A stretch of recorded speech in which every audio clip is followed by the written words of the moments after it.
Every spring, millions of gardeners hand over their money at the garden center. New seeds, new seedlings, new transplants, same crops, same cycle, same bill. What nobody knew at the time was that a single planting decision, made just once, can feed your family for 30 years without spending another dollar on that crop again. Perennial vegetables are the best kept secret in food gardening. Eric Toensmeier literally wrote the book on them. Martin Crawford has been growing them in England for decades, and the data from the USDA confirms it. A well-planted asparagus bed, established correctly in year 1, can still be producing harvestable spears 25 years later. That is not a typo. 25 years from a single purchase of crowns costing roughly $15 to $20. Garden centers are not going to tell you this.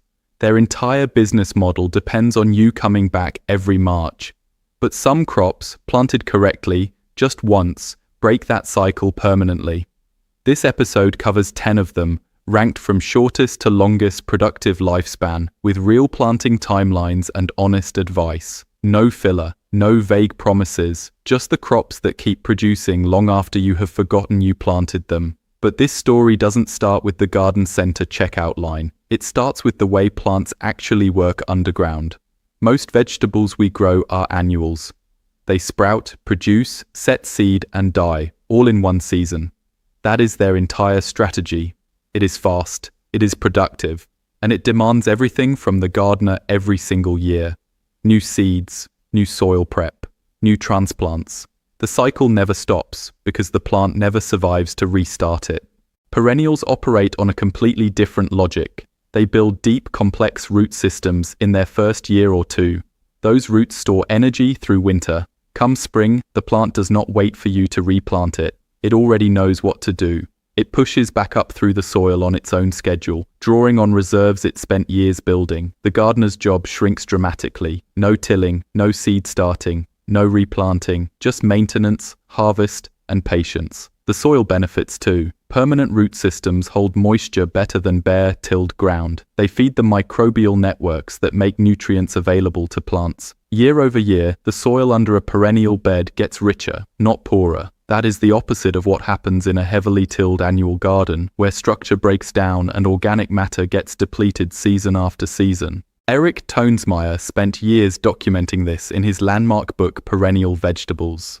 Martin Crawford, running the Forest Garden Project at the Agroforestry Research Trust in Devon, has demonstrated the same principles at scale for over 2 decades. Both of them make the same core argument. The one-time labor investment of establishing a perennial crop pays compounding dividends that annual gardening simply cannot match. The economics are straightforward. You spend $15 on asparagus crowns once, you spend nothing on asparagus crowns for the next 30 years.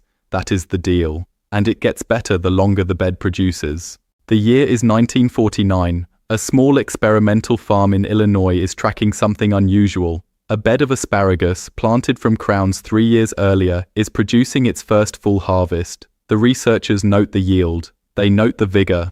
They photograph the fern canopy, dense and feathery and already taller than a man. Then they keep watching, for decades. By 1974, that same bed is still producing. 25 years in, the crowns have spread laterally, each one now occupying nearly twice the space it did at planting. The root mass has deepened to nearly 4 feet below the surface, anchoring itself in subsoil that no annual crop ever reaches. The yield per square foot has actually increased from the early years. The USDA would later cite records like this one when confirming that well-maintained asparagus beds routinely produce for 15 to 30 years from a single planting. That is the kind of number that makes accountants cry. This is where the story takes a turn nobody expected. Asparagus had a reputation problem for most of the 20th century. Home gardeners avoided it. Too slow, too fussy, too much waiting. The conventional wisdom said you needed 3 years before you saw a single spear worth eating. And that was true, but it was also the entire point. Those 3 years were not wasted time, they were the investment period. The root system was building the infrastructure that would feed a family for 3 decades. Here is how it actually works. You start with 1-year-old crowns, not seeds. Seeds add another year to an already long establishment timeline.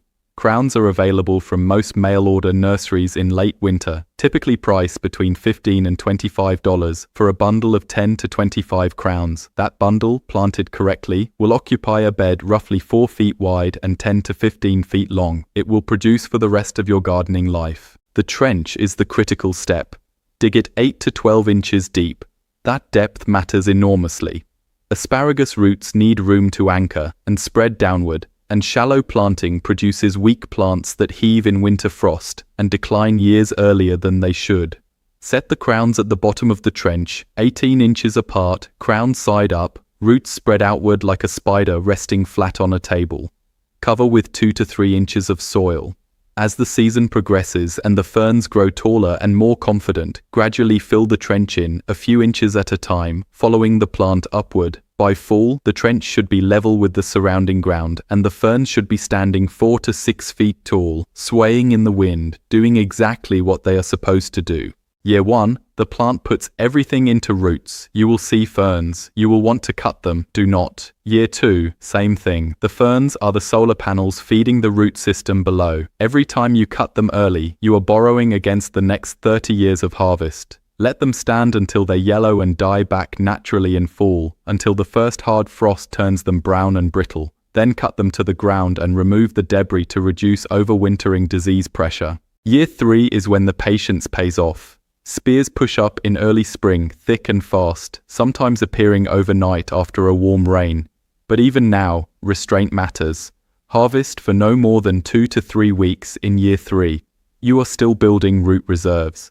Year 4 and beyond, you harvest for the full 6 to 8 weeks that a mature bed allows. A well-established bed of 25 crowns can produce 3 to 5 pounds of spears per week during peak harvest. Over a 6-week season, that is 18 to 30 pounds of asparagus from a planting that cost you $20 and 1 afternoon of labor 3 years ago.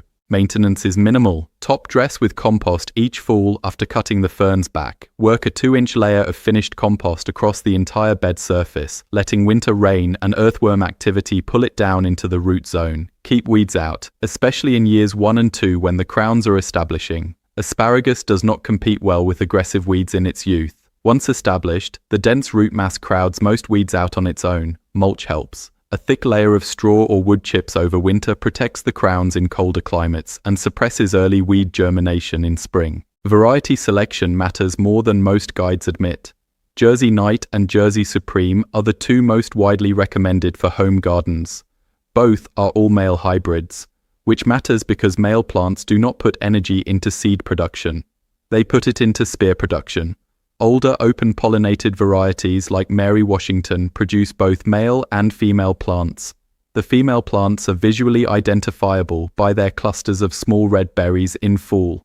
They produce fewer spears and self-seed aggressively, which can overcrowd a bed over time with weak seedling plants that compete with the established crowns.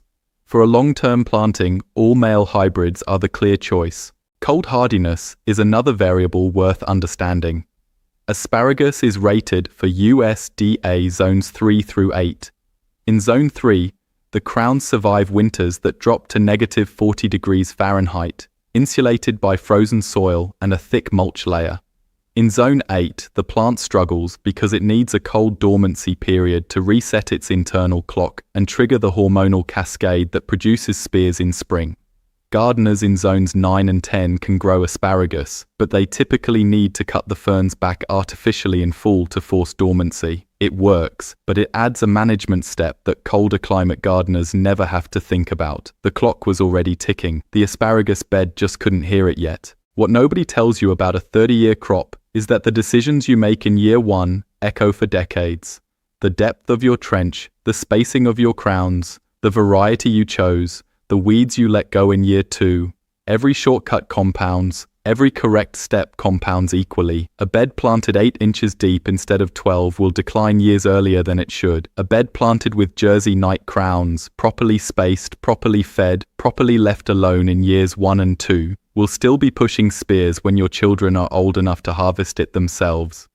The same patience that built the asparagus bed's legendary productivity was about to destroy every excuse not to plant one. It is early spring. The ground is barely thawed. and somewhere in a neglected corner of a backyard garden, a crown of rhubarb is already moving. It does not wait for permission. It does not wait for ideal conditions. The thick red stalks are already pushing through cold soil before most gardeners have even opened their seed catalogs. The tips emerge first, tight, dark red, almost purple, curled like a fist, forcing their way through soil that still has frost in it 2 inches down. This is the thing about rhubarb that nobody warns you about at the garden center. It is not delicate. It is not needy. It does not require coddling or constant attention or a precise feeding schedule. It requires almost nothing, and in return, it gives you something for decades. The gardener who plants rhubarb in year 1 is making a deal, a quiet, one-sided deal where they do the work once and the plant does the rest. Plant a crown in rich, well-drained soil. Dig the planting hole wide and deep, at least 12 inches in each direction, and work in a generous shovelful of aged compost before setting the crown. Position the growing tip so it sits just at or slightly below the soil surface, no deeper than an inch. Give it full sun, or at least 6 hours of direct light per day. Water it in thoroughly, pressing the soil firmly around the crown to eliminate air pockets. Walk away. That is the entirety of the instruction manual. And yet somehow, this plant, this thick, tart, almost prehistoric-looking plant, will still be producing vigorous stalks in year 15, year 18, year 20. The Journal of Sustainable Agriculture confirmed it in 2025. Consistent yields, decade after decade. The data is not complicated. The plant is not complicated. But rhubarb wasn't done yet. Not even close. The first harvest comes in year 2, not year 1. This is the rule, and it is not arbitrary. Year 1 is for root establishment. The crown is building its underground infrastructure, storing energy in thick rhizomes, preparing for a long career. The gardener who ignores this and harvests in year 1 is borrowing against a future they are actively dismantling. But the gardener who waits, who shows the same patience that built the asparagus bed, steps into year 2 and finds something waiting for them. Stalks, bold, crimson, tart stalks, sometimes as thick as your thumb, sometimes thicker, each one pulling cleanly away from the base with a firm outward twist, leaving the crown intact and ready to produce another. You would think someone would have said something. Nobody did. Nobody told the average home gardener just how productive a single established rhubarb crown could become. Nobody put it on the seed packet or the nursery tag. One crown, properly placed, properly fed, properly left alone in year 1, will produce enough stalks to make pies, jams, sauces, and compotes for a family of 4, every single year, for up to 20 years. The harvest rule is simple but critical. Never take more than 1/3 of the stalks per season. This is not a suggestion, this is the contract. The plant needs the remaining stalks to continue photosynthesizing, to keep feeding those roots, to keep the engine running. Violate the 1/3 rule, and you are not harvesting, you are executing, slowly, over several seasons. The plant will weaken, the stalks will thin, the yields will drop, and the gardener will wonder what went wrong, never connecting the damage to the greed. Follow the rule, and the plant rewards you without complaint. 5 years in, the crown has expanded. What started as a single compact root structure is now a spreading clump, pushing outward in every direction, sending up more stalks every spring than the year before. The production is almost aggressive. The gardener is making crumble in July, and freezing stalks in August and giving bundles to neighbors in September. This is the peak. This is what the one-time investment looks like at full maturity. But there is a moment, somewhere between year 5 and year 7, where the clump becomes its own enemy. The center of an old rhubarb crown begins to die back. It is a natural process. The plant has been expanding outward for years, and the oldest growth at the center starts to hollow out, to lose vigor, to produce thinner and fewer stalks. The gardener notices it gradually. The spring flush arrives a little later than it used to. The stalks at the center of the clump are narrower than the ones at the edges. The harvest window feels slightly shorter. It is not a crisis. It is a signal. The plant is telling you something. It is telling you it is time. This is the division moment. Every 5 to 7 years, the gardener must dig up the crown, split it into sections using a sharp spade, and replant the vigorous outer pieces. Each division becomes a new plant. Each new plant resets the clock. What was 1 crown becomes 3. What was 3 becomes 9. The bed that started with a single $10 crown from the nursery is now, a decade later, a self-sustaining operation producing free plants on a 5 to 7 year cycle. The economics of this are almost offensive in how favorable they are. 1 crown, $10, 20 years of production, free propagation every half decade. The math does not require a spreadsheet. But the gardener who skips the division, who assumes the plant will keep performing without intervention, is about to learn something expensive. The stalks thin, the clump crowds itself, the center dies back further, the yields collapse, and the recovery, if it comes at all, takes years. The rhubarb that is divided, replanted, and fed with well-rotted compost in early spring does something remarkable. It comes back harder. The new divisions, planted into holes enriched with fresh organic matter, push up stalks that are thicker and more vigorous than anything the original crown produced in its middle years. It is a second act, a genuine renewal. The gardener who treats the division as routine maintenance rather than a sign of failure is rewarded with another full decade of production from plants that cost nothing because they came from the original crown.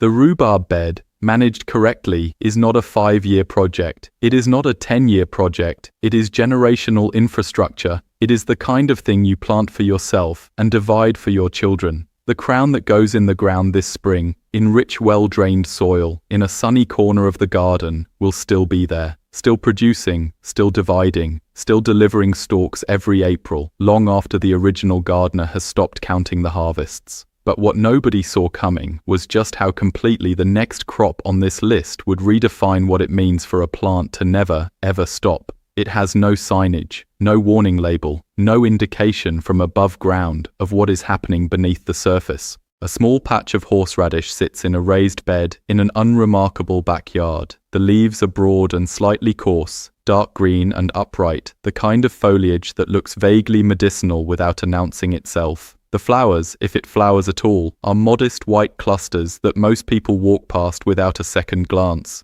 There is nothing about the above-ground appearance of horseradish that prepares you for what the root is doing underground, quietly, continuously, without any help from anyone. This is the forgotten root, the one that was common in every kitchen garden 100 years ago and somehow disappeared from the modern conversation. But the version you have heard, that it is too invasive, too aggressive, too difficult to manage, that is not the full picture. The full picture starts in early spring. Root cuttings called sets go into the ground 2 to 3 inches deep, 12 inches apart, angled slightly so the top of each cutting is oriented upward. They are not expensive, they are not difficult to source. A handful of sets from a reputable supplier costs less than a single jar of prepared horseradish from the grocery store, and that single planting, that one afternoon of work, is the last time this gardener will ever need to plant horseradish again, ever. The root does not behave like an annual, it does not behave like a biennial, it does not behave like most perennials either. Horseradish spreads, it returns, it multiplies. Every piece of root left in the ground, even a fragment, even a small broken section no longer than a finger, becomes a new plant the following spring. The gardener who plants horseradish once is not starting a crop. They are introducing a permanent resident. And the timing of what happened next? Almost too perfect. The first fall arrives, the temperatures drop, the first frost settles across the garden, turning the broad leaves limp and dark overnight. And this is the moment the horseradish has been waiting for. Because cold, genuine, hard, frost-level cold is what triggers the transformation inside the root. The sharp, sinus-clearing heat of fresh horseradish is not just a flavor, it is a chemical response. The glucosinolate compounds inside the root intensify after frost exposure. The cold concentrates the fire. Harvest before the frost and you get a decent root. Harvest after the first hard frost and you get something that will clear a room from across the kitchen. This is the harvest window. Fall. Post-frost. After the foliage has died back completely and the plant has pushed every last bit of its energy down into the root. Dig it up with a long fork, working carefully around the perimeter to avoid breaking the root into fragments you will not be able to retrieve. The root comes up pale and heavy, sometimes branching into 2 or 3 thick lateral sections, the skin rough and tan, the interior white and dense and completely odorless until the moment you break it open. Then the chemistry happens all at once. Grate it fresh, and the volatile compounds hit the sinuses like a signal flare. Eyes water. The back of the throat registers something between heat and electricity. It is not a gentle experience. It is not a background flavor.